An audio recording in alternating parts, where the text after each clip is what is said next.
Hello and welcome to another Canadian channel feature. This video is a part of MBA 101 SHRM segment. In this video, we're going to be looking at training through SHRM perspective. One of your key roles as a strategic HR partner is to ensure employees are performing at their best. And if you spend time and money helping them improve performance, you can then show the leaders of your organization that the improvement made an impact on the business. Any formalized learning in your organization should be evaluated so you can justify the expense, determine the effectiveness, evaluate the training itself, and identify room for improvement. For this video, we're going to be looking at mind maps created by one of the contributors and my fellow student, Rochelle Devlin. Rochelle and I studied MBA at the same business school. The mind map that she created was extremely beneficial to many students studying for the exam. The mind map can be downloaded through the Canadian channel website, which is in the description below, or please send me a message through any of the social media channel and I'll provide you the access to the actual root file. Based on research, mind map enhances learning through cognitive recollection. Please stay tuned. I will make a video shortly highlighting key areas to expedite your learning and memory recollection. Now diving straight onto the topic. Needs analysis is an important process to conduct prior to launching a training program. The analysis ensures the training is needed, validated, and will provide a solid return on the investment for the organization. The ADDIE model of assessment is a well-known framework in training and development and educational setting too. ADDIE stands for Analysis, Design, Development, Implementation, and Evaluation. The ADDIE method or the mode is a 6-step process. Number 1, which is needs for assessment. Number 2, which is ensuring employee readiness for training. Number 3, creating a learning environment. Number 4, ensuring transfer of training. Number 5, selecting training methods. And lastly, number 6, evaluating training programs. Now, we're going to be looking at all these 6 steps in a little bit of detail. Now, number 1, what you as a SHRM associate, what you need to do is conduct an analysis, which is organizational analysis. What is the organization looking for when they're doing a needs assessment? You could do a gaps analysis, you could do a SWOT analysis to actually find out what's the most information you're looking for when you conduct a needs assessment. And then when you do that, you got to find your resource allocation. You got to find the budget that you need to conduct the training for. You need to find the time. You need to find if the employees are available for training. And then you need to find out what skills are you scheduling the training for, whether you can get the training done internally with a subject matter expert, or do you want to get a consultant? Then we'll look at what kind of analysis. When you do a person analysis, you got to find out who needs the training. If you're doing a training for somebody's competency, then you need to analyze as to what areas of training do they need. And then lastly, you got to do a task analysis, which means what needs to be taught. The organization analysis will give you what task do you need the training to be conducted on, and then the task analysis will further break down. Now we look at ensuring employee readiness for the training. So a lot of trainings, especially, I'll give you an example. When I first started working, my first job or first real job was working at Honda Manufacturing Company in Alliston, Canada. I was hired as a junior engineer and I was least interested on the safety training. I'm really embarrassed and ashamed to state that, but I actually slept through all the training, all the safety training.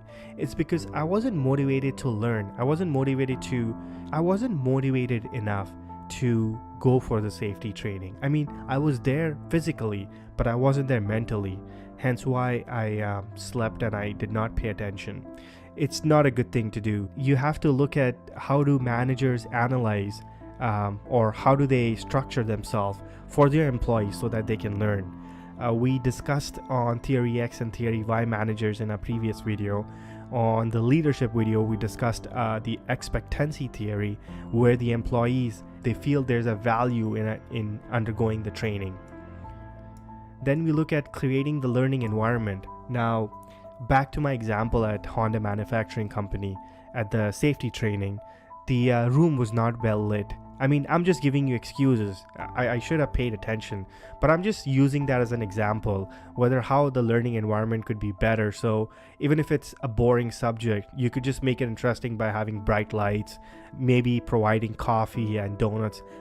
You can actually go through these mind maps. They're involved in the description below. I will also post this on my website so you can download it and you can make your own notes. Next, we'll look at ensuring transfer of training. Now, one of the things as a young junior engineer, when I worked at companies, there were a lot of senior people that had a lot of knowledge, but they just couldn't transmit the knowledge, mainly because when I was new to the industry, people used a lot of esoteric terms. I was fresh out of a university, fresh out of graduate school, so I wasn't used to the lingo that the engineers used on the workplace. So you have to ensure that the person who's giving the training is doing an effective job in it.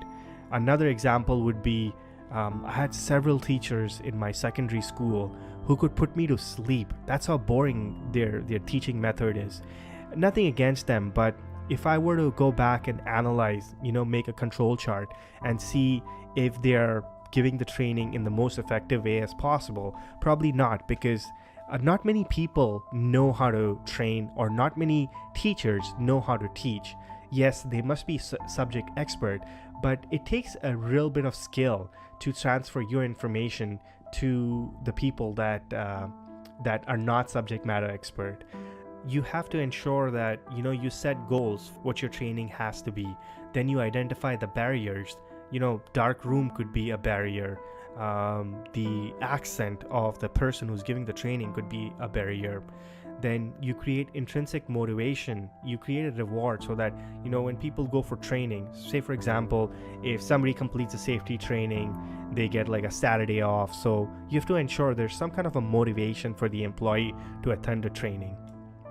Then you also have to have manager support. What I mean by that is they should emphasize the importance on training, and the managers should also create an action plan to gauge all these things. You have to ensure that you have some sort of a feedback, or some sort of feedback of the person you're giving training to. There's a really good feedback model that you can use for your company. It's called the Dirk-Patrick model. I'm going to be making a video on that as well. So as we move along, you'll get a better idea of what the Dirk-Patrick method is. After studying this course, I actually used Dirk-Patrick's method at my workplace, and it's just phenomenal. So I would like to make a video on that. We're going to look at selecting training methods. Now, I'm just highlighting the main takeaways from this video. If you're studying for this course, I highly encourage that you make your own notes for all these mind map diagrams that Rochelle has made for us. Now, you have to select the training material. I'll give you an example. As an engineer back in 2000, or that's when I graduated, 2000, there was a new industry standard coming into place for automotive. It's about how you inspect parts and how you design parts. It's called GD&T. Now, there are tons of material on the internet. There are tons of videos. There are tons of research material. But every company that I go to, and we're talking 2016, when I go as a consultant to companies, there are engineers that have been working in the automotive field for at least 10, 15, or 20 years. They still can't figure out GD&T. So if I go back, that means they were trained. Yes, they were trained, but the training wasn't effective. And that's creating a huge confusion among workplaces in the engineering or manufacturing industry. You have to assess the cognitive outcome. You have to assess the skill-based outcome. If you're training a carpenter of how to make maybe cabinets, you could give him a test after the training to see if he understood, or were you able to transfer all the information to him. You analyze the results, you see how effective the training was, and then you can do a return on investment or cost benefit analysis, which means the training that you provided to your employees, what was the return on investment? Like, were they able to absorb the training, and then it could in turn get you more customers? I highly recommend this mind map because it covers training really well.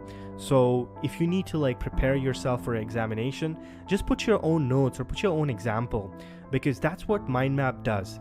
It actually helps you recollect based on your personal perception, based on your personal examples.